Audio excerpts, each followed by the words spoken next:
Hello' কি খবৰ সকলোৰে আশা কৰোঁ সকলো ভালে আছে বৰ্তমান মই ভালে আছোঁ আৰু নমস্কাৰ জনাই সকলোকে মই অন্য এটা ভিডিঅ'লৈ স্বাগতম জনাইছোঁ এইফালে হাতত লৈ আছোঁ কল দেখিছে নহয় মানে আজি বনাব লৈছোঁ কল আৰু আটাৰ এটা পিঠা ৰেচিপি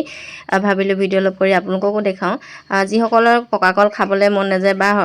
ল'ৰা ছোৱালীবিলাকৰ কল খাবলৈ মন নগ'লে এনেদৰে আটাৰ লগত মিক্স কৰি পিঠা বনাই দিব পাৰে খাবলৈ খুবেই ধুনীয়া হয় আৰু বহুত দিনৰ মূৰত ভিডিঅ'টো আগবঢ়াইছোঁ আশা কৰোঁ সকলোৱে চাই ভাল পাব তেনেহ'লে বলক ভিডিঅ'টো আৰম্ভ কৰোঁ এয়া দেখিছে নহয় পিঠাকেইটা খাবলৈ খুবেই টেষ্টি লগা হয় আৰু একদম কোমল কোমল হয় দেই আৰু এয়া মই দেখাই দিছোঁ আপোনালোকক দেখিছে নহয় কিমান ধুনীয়া কোমল হৈছে আৰু খাবলৈ বৰ ধুনীয়া হয় আপোনালোকেও এবাৰ নিশ্চয় বনাই খাই চাবচোন প্ৰথমতে এফালে লৈছোঁ কল 4টা লৈছোঁ পকা কল চেনি আৰু অলপমান গাখীৰ লৈছোঁ পৰিমাণ অনুযায়ী আৰু এতিয়া প্ৰথম কলকেইটা বাকলিখিনি এৰুৱাই ল'ম এফালে মই এটা গামলা লৈছোঁ আৰু তাতে কলখিনি প্ৰথম বাকলিখিনি এৰুৱাই লৈছোঁ এয়া ভিডিঅ'ত দেখা পাইছে নহয় যিমানটো পৰিমাণত পিঠা বনাব বিচাৰে সিমানটো পৰিমাণত কল ল'লেই হ'ল আপোনালোকে যদি সৰহকৈ পিঠা বনাম বুলি ভাবে তেনেহ'লে সৰহকৈ কল ল'ব পাৰে মই বেছি নবনাওঁ সেইটো কাৰণে পৰিমাণ অনুযায়ী 4টা কল লৈ লৈছোঁ আৰু লৈ কলকেইটা বাকলি গুচাই ল'লোঁ এয়া দেখিছে নহয় গোটেইকেইটা কল ধুনীয়াকৈ বাকলি গুচাই লোৱা হৈ গ'ল গোটেই কল 4টা বাকলিখিনি গুচাই লোৱা হৈ গ'ল আৰু এতিয়া এয়া ভিডিঅ' দেখিছে নহয় কলকেইটা মই সৰু সৰুকৈ কটাৰীৰে কাটি লৈছোঁ গোটেইকেইটা কল এনেদৰে কাটি ল'ম কাটি লোৱাৰ পিছত মিক্সিত দি দিম মানে কলখিনি গুড়ি কৰি ল'ব লাগিব প্ৰায় ল'ৰা ছোৱালীবিলাকে কল খাবলৈ মন নকৰে ন আমাৰ নুবিটিটো বেছি খাব মন নকৰে সেইটো কাৰণে এনেদৰে আটা বা চুজি পিঠা থাকিলে এনেদৰে কল পিঠা বনাই দিওঁ আৰু স্কুললৈ টিফিনলৈ নিবৰ কাৰণেও ধুনীয়া এটা ৰেচিপি হয় আপোনালোকে বনাই চাবচোন আৰু এতিয়া কলখিনি মই ধুনীয়াকৈ গুড়ি কৰি ল'ম এয়া দেখিছে কলখিনি পিচি লোৱা হৈ গ'ল এইফালে গোটেই কলখিনি কাটি ল'লোঁ কাটি লৈ আৰু পিচি ল'লোঁ পিচি লৈ এফালে এটা লৈছোঁ এতিয়া আটাৰ পাকেট আৰু যিমানখিনি পৰিমাণৰ পিঠা বনাব বিচাৰে সিমানখিনি পৰিমাণত আটা উলিয়াই ল'লে হৈ গ'ল মই বেছিকৈ নবনাওঁ যিহেতু সেইটো কাৰণে কম পৰিমাণে আটা উলিয়াই লৈছোঁ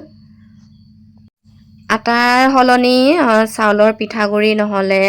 সান্দহ হওক বা চুজি সেয়াৰ লগতো কল পিঠা এনেদৰে বনাব পাৰি আৰু প্ৰথমতে এতিয়া মই কম পৰিমাণে আটা লৈ লৈছিলোঁ তাতে আকৌ কম পৰিমাণে কলখিনি দি দিছোঁ যিখিনি পিহি লৈছিলোঁ দি এই ভিডিঅ'ত দেখুৱাৰ দৰে গোটেইখিনি গুলাই ল'ম আৰু ইয়াতে মই চেনিখিনিও দি দিছোঁ কলখিনি যিহেতু মিঠাই হয় সেইটো কাৰণে বেছি চেনি দিয়া নাই কাপটোৱে আধা কাপ চেনি দিছোঁ আৰু গোটেই কলখিনি এতিয়া দি দিলোঁ আৰু দি ভালদৰে গোটেইখিনি মিলাই ল'ম আৰু গাখীৰটো যে দিব লাগিব তেনেকুৱা কথা নহয় আৰু মোৰ ওচৰত আছিলে সেইটো কাৰণে গাখীৰ দি দিছোঁ গাখীৰ নহ'লেও খাই ভাল লাগে আৰু কিন্তু গাখীৰখিনি দিলে আৰু অলপ বেলেগ এটা টেষ্ট আহে সেইটো কাৰণে কম পৰিমাণে গাখীৰো দি দিম যিসকলে প্ৰথমবাৰ মোৰ ভিডিঅ'টো চাই আছে তেওঁলোকে মোৰ চেনেলটো প্লিজ ছাবস্ক্ৰাইব কৰি দিব আৰু ভিডিঅ'টো চাই যদি ভাল লাগে লাইক কমেণ্ট কৰি এটা শ্বেয়াৰ কৰি দিব গোটেই কলখিনি আৰু আটাখিনি মিক্স কৰি লোৱা হৈ গ'ল আৰু ইয়াতে পৰিমাণ অনুযায়ী মই গাখীৰ দি দিছোঁ গাখীৰ বেছিকৈ ব্যৱহাৰ কৰা নাই জুলীয়া হৈ যাব সেইটো কাৰণে মানে এটা জোখত ৰাখিব লাগিব গোটেইখিনি মিক্স কৰি পিনি এইফালে গাখীৰখিনি দি দিয়াৰ লগে লগে অলপমান বেছি জুলীয়া হৈ গ'ল পিঠাৰ পৰিমাণটো সেইটো কাৰণে মই আকৌ ইয়াতে অলপমান আটা এড কৰি দিছোঁ আৰু এড কৰি গোটেইখিনি এতিয়া আকৌ এবাৰ মিক্স কৰি দিম মানে গোটেইখিনি ভালদৰে গোল খুৱাই পিনি সানি ল'ম আৰু পিঠাখিনি এনেদৰে খুব কম সময়ৰ ভিতৰতে কল পিঠা খাব পাৰি আটাৰ লগত বনাই পিনি আৰু গোটেইখিনি মিক্স কৰি লোৱা হৈ গ'ল আৰু ইয়াতে মই গেছতে কেৰাহী এখন গৰম হ'বলৈ দিছিলোঁ কেৰাহী গৰম হৈ গ'ল মই ইয়াতে ৰিফাইন তেল ব্যৱহাৰ কৰিছোঁ মিঠাতেলো দিব পাৰে পিঠাগুড়িখিনিতে মই অলপমান নিমখ দি দিছোঁ আৰু নিমখ দি আকৌ এবাৰ গোটেইখিনি গুলাই দিছোঁ কেৰাহীত এইফালে তেল গৰম হৈ গ'ল আৰু এতিয়া এটা এটাকৈ পিঠা বনাই যোৱাৰ কথাহে দেই কোনে কোনে এনেদৰে কল আৰু আটাৰ পিঠা খাই পাইছে কমেণ্ট এটা কৰি জনাবচোন আৰু যদি বনাই খাই চোৱা নাই এবাৰ নিশ্চয়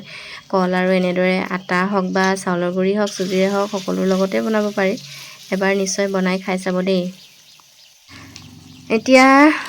কেৰাহী তেলত এটা এটাকৈ পিঠাখিনি ভাজি ল'ম মানে দেখিছে নহয় এফালে এটা বনাই লোৱা হৈ গ'ল এয়া খাবলৈ খুবেই ধুনীয়া হয় আৰু কল দিয়া হয় কাৰণে এটা বেলেগ ধৰণৰ গোন্ধ আহে সেইটোও খুব ভাল লাগে আৰু গোটেই পিঠাখিনি এতিয়া এটা এটাকৈ বনাই লৈ চাহৰ লগত খোৱাৰহে কথা নহয় জানো গৰম বন্ধও শেষ হ'ব হৈছে আৰু আমাৰ ল'ৰা ছোৱালীবিলাকৰ স্কুলো খুলিব হৈছে আৰু এনেদৰে সিহঁতক টিফিনত কল আৰু আটাৰ পিঠা এনেদৰে বনাই দিলে খায়ো খুবেই ভাল পাব আৰু কম সময়তে বনাবও পাৰি। এবাৰ নিশ্চয় আপোনালোকেও বনাই খাই চাবচোন যদি কল আৰু আটাৰ এনেদৰে পিঠা বনাই খাই চোৱা নাই। ফাইনেলি মোৰ কল আৰু আটা পিঠাৰ ৰেচিপিটো আজি ৰেডি হৈ গ'ল। এয়া দেখা পাইছে নহয়, খাবলৈ খুবেই টেষ্টি হয় আৰু একদম কোমল কোমল হৈছে।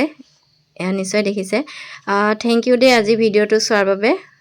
ভিডিঅ'টো চাইনো কেনে পালে নিশ্চয় কমেণ্ট বক্সত কমেণ্ট এটা কৰি জনাবলৈ নাপাহৰিব। পুনৰ এটা নতুন ভিডিঅ' লগ পাম। তেনেহ'লে আজিলৈ আহোঁ। Bye bye.